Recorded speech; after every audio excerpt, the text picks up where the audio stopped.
Hello दोस्तों, स्वागत है आपका बिहार पाठशाला में। आज के इस वीडियो में हम बात करेंगे लोकतांत्रिक राजनीति भाग 2, जो क्लास 10 की बुक है का पहला चैप्टर, अध्याय 1, लोकतंत्र में सत्ता की साझेदारी, पावर शेयरिंग इन डेमोक्रेसी, जो परीक्षा के लिए बहुत महत्वपूर्ण है। तो वीडियो को अंत तक ज़रूर देखें। लोकतंत्र का अर्थ क्या है? लोकतंत्र वह शासन व्यवस्था है जिसमें सत्ता जनता के पास होती है। सत्ता किनके पास होती है? जनता के पास होती है। जनता अपने प्रतिनिधियों के माध्यम से शासन करती है। जनता अपने प्रतिनिधियों के माध्यम से, किनके माध्यम से? जनता अपने प्रतिनिधियों के माध्यम से शासन करती है। लोकतंत्र में सत्ता की साझेदारी का मतलब क्या है? पावर शेयरिंग इन डेमोक्रेसी, इसकी परिभाषा है कि शासन की शक्ति को विभिन्न स्तरों, संस्थाओं और सामाजिक समूहों के बीच बांटना। जो शासन है उसकी शक्तियों को विभिन्न स्तरों पर, संस्थाओं पर और सामाजिक समूहों के बीच में बांटना ही पावर शेयरिंग इन डेमोक्रेसी होती है। सत्ता की साझेदारी की आवश्यकता क्यों पड़ती है? Why power sharing? Power sharing की आवश्यकता क्यों पड़ती है? तो इसलिए पड़ती है क्योंकि सत्ता का केंद्रीकरण को रोका जा सके, तानाशाही की संभावना को कम की जा सके, विभिन्न समूहों के हित सुरक्षित होते हैं, सामाजिक संघर्ष कम होता है, लोकतंत्र मजबूत होता है। सत्ता की साझेदारी के प्रकार कितने हैं? फॉर्म्स ऑफ पावर शेयरिंग कितने हैं? शासन के अंगों के बीच 3 ऐसे बॉडीज़ हैं। शासन के अंगों के बीच फॉर्म्स ऑफ पावर शेयरिंग: विधायिका लेजिस्लेचर, कार्यपालिका एग्जीक्यूटिव और न्यायपालिका judiciary. Legislature, executive, judiciary. Legislature का काम है कानून बनाना, एग्जीक्यूटिव कार्यपालिका का काम है उनको इम्प्लीमेंट करना, और न्यायपालिका का काम है न्याय देना अगर कानून में कोई विसंगति आए। तीनों एक दूसरे पर नियंत्रण रखते हैं, चेक्स एंड बैलेंसेस है तीनों एक दूसरे पर। विभिन्न सरकारों के बीच, चाहे वो केंद्र सरकार हो, राज्य सरकार हो या स्थानीय सरकार जैसे पंचायत या नगर पालिका, इसे संघीय व्यवस्था या फेडरलिज्म कहते हैं। इसे क्या कहते हैं? संघ व्यवस्था कहते हैं, फेडरलिज्म कहते हैं, जिसमें सामाजिक समूह के बीच जाति भी होती है, धर्म भी होता है, भाषा भी होती है, क्षेत्र भी होता है। अल्पसंख्यकों को भागीदारी मिलती है। अल्पसंख्यक जिनकी आबादी कम हो उसको हम लोग अल्पसंख्यक बोलते हैं, इसको भागीदारी मिलती है। राजनीतिक दलों के बीच गठबंधन की सरकार बनती है। विपक्ष की भूमिका एक महत्वपूर्ण योगदान है। सत्ता एक पार्टी तक सीमित नहीं रहती है। सत्ता जो है एक पार्टी तक सीमित नहीं है। लोकतंत्र में सामाजिक विविधता, अगर हम देखें तो सामाजिक विविधता के भी अलग अलग प्रकार हैं लोकतंत्र में। जाति आधारित सामाजिक विविधता है, धर्म आधारित विविधता है, लिंग आधारित विविधता है, ये सब सामाजिक विविधता है। ये विविधताएं लोकतंत्र को चुनौती भी देती है और मजबूत भी बनाती है। इस विविधता होने के कारण ये लोकतंत्र के लिए एक चुनौती भी है और लोकतंत्र को काफ़ी मजबूत भी बनाती है। लोकतंत्र में द्वंद्ववाद भी है, कॉन्फ्लिक्ट्स इन डेमोक्रेसी भी है। वो द्वंद्व क्यों होते हैं? संसाधनों की असमानता। अगर अलग अलग विविधता में संसाधनों की असमानता है तो कॉन्फ्लिक्ट्स होने लगते हैं, सामाजिक भेदभाव उत्पन्न हो जाते हैं, अधिकारों की मांग के लिए लोग उठ खड़े होते हैं। लोकतंत्र की विशेषता क्या है? द्वंद्व को संवाद और कानून से सुलझाता है। जो भी कॉन्फ्लिक्ट्स है डेमोक्रेसी में, ये संवाद और कानून से सुलझाता है।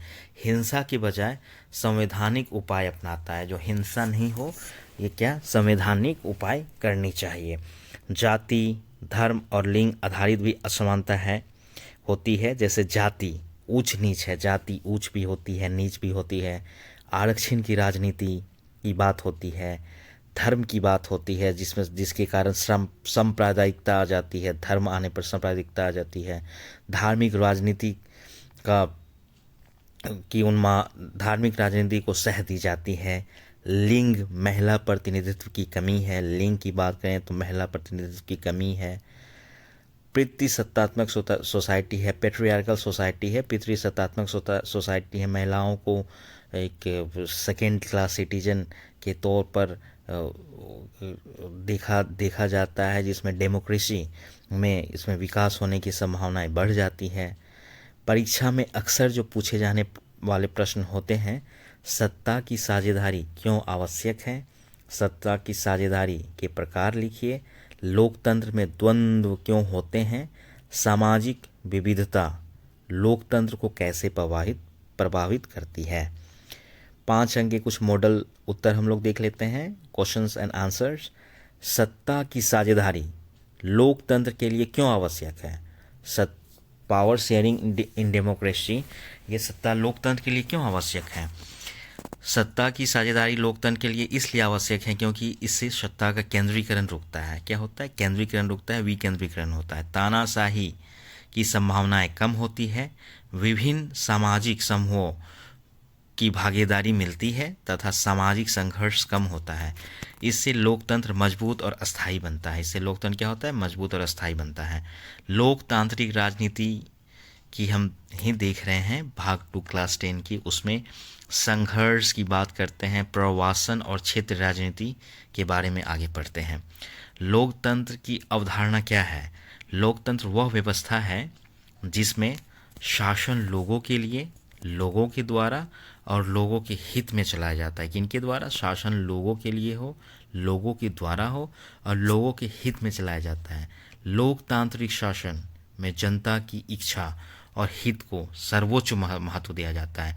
लोकतांत्रिक व्यवस्था में जनता की इच्छा और हित को सर्वोच्च महत्व दिया जाता है। जनता ही सब चीज़ होती है।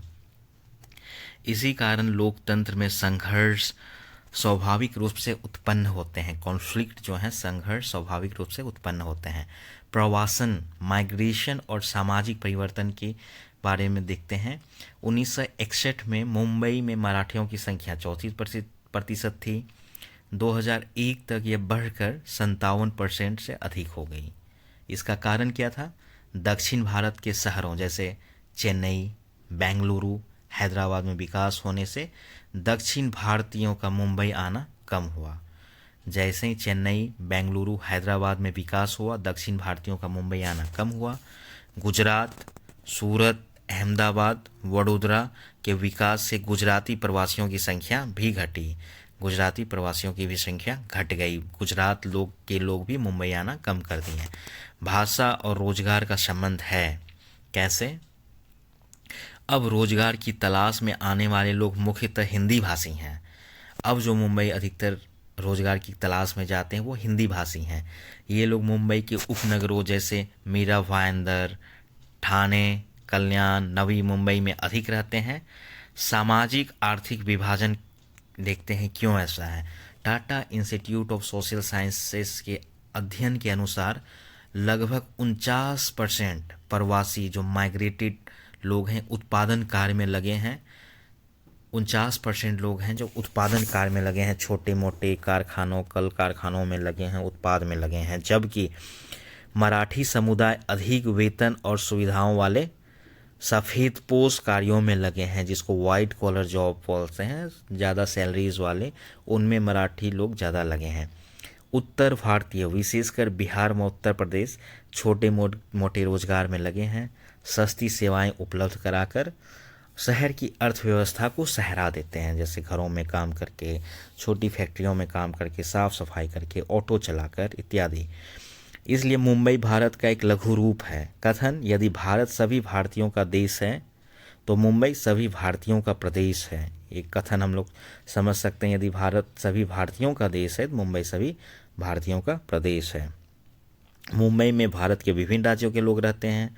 जैसा कि आप मुंबई की डेमोग्राफी को देखेंगे, विभिन्न राज्य के लोग वहाँ पढ़ने लिखने, बॉलीवुड, नौकरी करने जाते हैं। विविध भाषाएं हैं, संस्कृतियां हैं और व्यवसाय पाए जाते हैं। आर्थिक योगदान और वित्तीय राजधानी भी मुंबई है। मुंबई में सरकार के कई सार्वजनिक उपक्रम स्थित हैं। मुंबई में सरकार के कई सार्वजनिक उपक्रम हैं, जैसे उत्तर प्रदेश और बिहार जैसे राज्यों में जो बैंक में जमा धन का बड़ा हिस्सा मुंबई में ऋण के रूप में दिया जाता है। सपोज हम उत्तर प्रदेश और बिहार के लोग बहुत ज़्यादा सेविंग अकाउंट्स में पैसा रखते हैं, तो वहाँ मुंबई में ऋण के रूप में दिया जाता है। इसी कारण मुंबई को भारत की वित्तीय राजधानी कहा जाता है। क्षेत्रीय राजनीति और संघर्ष क्या है? इससे कुछ राजनीतियों द्वारा क्षेत्रीय भावना भड़काई जाती है। कुछ राजनेताओं द्वारा, जैसे राज ठाकरे, वगैरह द्वारा ये क्षेत्रीय भावनाओं भड़काई जाती हैं मराठी अस्मिता के नाम पर। उत्तर भारतीयों को निशाना बनाया जाता है। इसका परिणाम क्या होता है? इसका परिणाम होता है मारपीट, जबरन मुंबई छोड़ने को मजबूर करना, कई मामलों में मृत्यु भी हो जाती है। अन्य उदाहरण है रेलवे भर्ती बोर्ड परीक्षा के दौरान कुछ उदाहरण हैं जो बिहारियों या उत्तर प्रदेश के लोगों पर हमला की गई। रेलवे भर्ती बोर्ड परीक्षा के दौरान मेघालय में बिहारी छात्रों पर हमला, मेघालय में बिहारी छात्रों पर हमला, उत्तर पूर्व और असम में भी हमला, बिहारियों की हत्या की घटना सामने आई, बिहारियों की हत्या की घटना सामने आई। एग्ज़ाम के लिए याद रखने योग्य पॉइंट्स क्या हैं?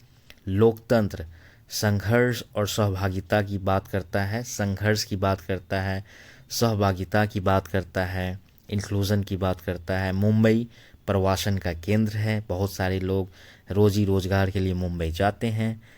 Tata institute of social sciences के अध्ययन के हिसाब से 49% प्रवासी उत्पादन कार्य में जो प्रवासी हैं, माइग्रेटेड लोग हैं, 49% उत्पादन कार्य में लगे हैं। मराठी लोग सफ़ेद पोश कार्य में लगे होते हैं। उत्तर भारतीय छोटे रोजगार का काम करते हैं। मुंबई भारत की वित्तीय राजधानी है। क्षेत्रीय राजनीति में सामाजिक तनाव का कारण बन जाता है। जो क्षेत्रीय राजनीति, पेटी पॉलिटिक्स इसको बोलते हैं, सामाजिक तनाव का कारण बन जाता है। लोकतंत्र में सत्ता की साझेदारी क्या है? सोशल डिवीजन एंड कॉन्फ्लिक्ट्स, हिंसा का आधार, दंगों और हिंसक घटनाओं का आधार जाति हो सकता है, जाति के आधार पर उन्माद फैलाई जा सकती है, धर्म के एंगल पर फैलाई जा सकती है या समुदाय के एंगल पर फैलाई जा सकती है, बल्कि क्षेत्र विभाजन भी इसका एक विभाजन रहा है। उदाहरण के लिए मुंबई और मैसूर में हुई हिंसक घटनाएं क्षेत्रीय आंदोलन थी। यह लोकतंत्र के मूल सिद्धांत निवास की स्वतंत्रता, लोकतंत्र की जो मूल सिद्धांत है निवास की स्वतंत्रता, देश के किसी भी भाग में रहने का अधिकार के विरुद्ध है। तुष्टीकरण नीति और लोकतंत्र की बात के कारण ऐसी कंडीशंस हो जाती है। तुष्टीकरण की नीति के कारण समाज में होने वाले हिंसक गतिविधियों का कठोर विरोध नहीं हो पाता है।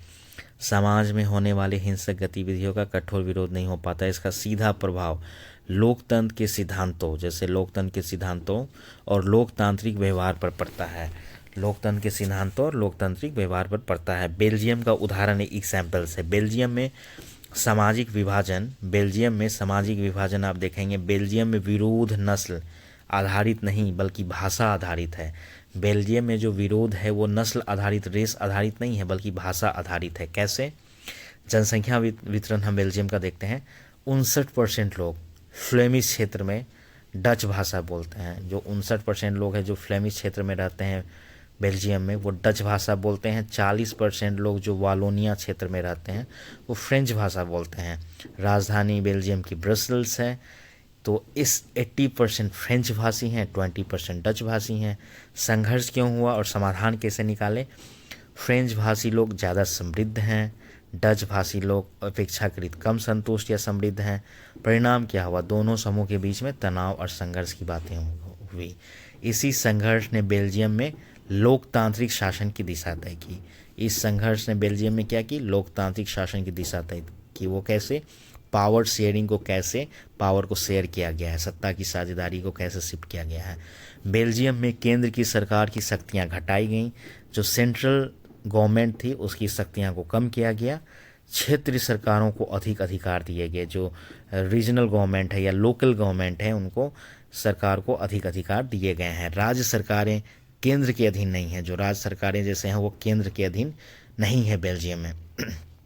ब्रसेल्स दोनों समुदाय का समान प्रतिनिधित्व करते हैं। जो ब्रसेल्स हैं उसकी राजधानी जो है बेल्जियम की ब्रसेल्स, उसमें दोनों समुदाय, दोनों भाषाएं, चाहे जो फ्रेंच बोलने वाले हों या डच बोलने वाले हों, दोनों समुदाय का समान प्रतिनिधित्व किया गया है। अलग सरकार की व्यवस्था की गई है। सांस्कृतिक स्वायत्तता की बात करते हैं। संस्कृति, शिक्षा और भाषा जैसे विषयों पर डच, फ्रेंच और जर्मनी भाषी लोग अपनी अलग अलग सामुदायिक सरकार चुनते हैं।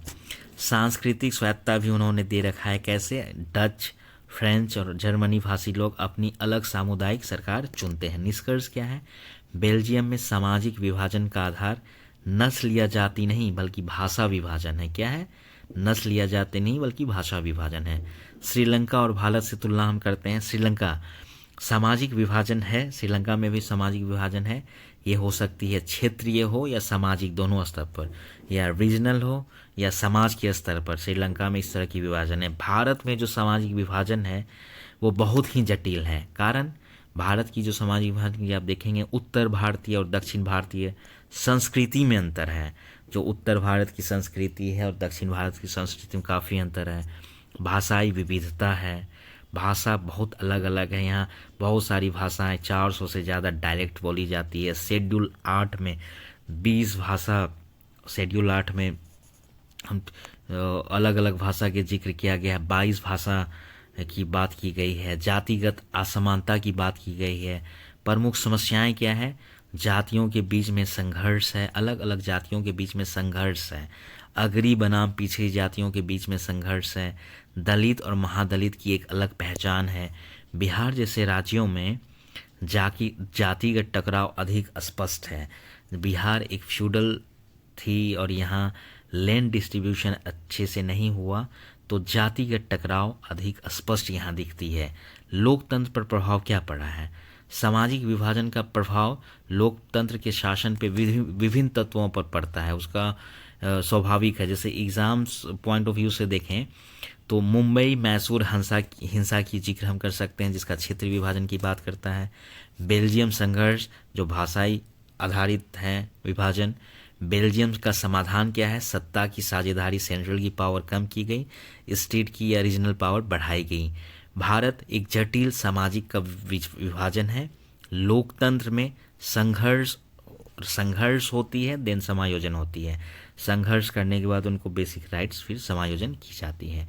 लोकतांत्रिक राजनीति 2 हम लोग देख रहे हैं, भाग 2 क्लास 10 चैप्टर 1।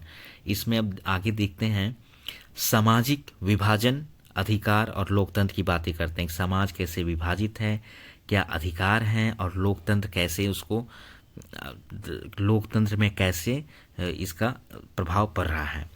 सामाजिक भेदभाव की उत्पत्ति कैसे होती है? समाज में विविधताएं होती हैं। इन विविधताओं के कारण सामंजस्य या हार्मोनी की बात होती है या टकराव की, कॉन्फ्लिक्ट की बात, दोनों उत्पन्न हो सकते हैं। तो लोकतंत्र का स्वभाव स्थिर नहीं है बल्कि बदलता हुआ होता है। तो लोकतंत्र क्या है? कॉन्फ्लिक्ट भी है और हार्मनी भी है। तो लोकतंत्र का स्वभाव कैसा है? वो स्थिर नहीं है।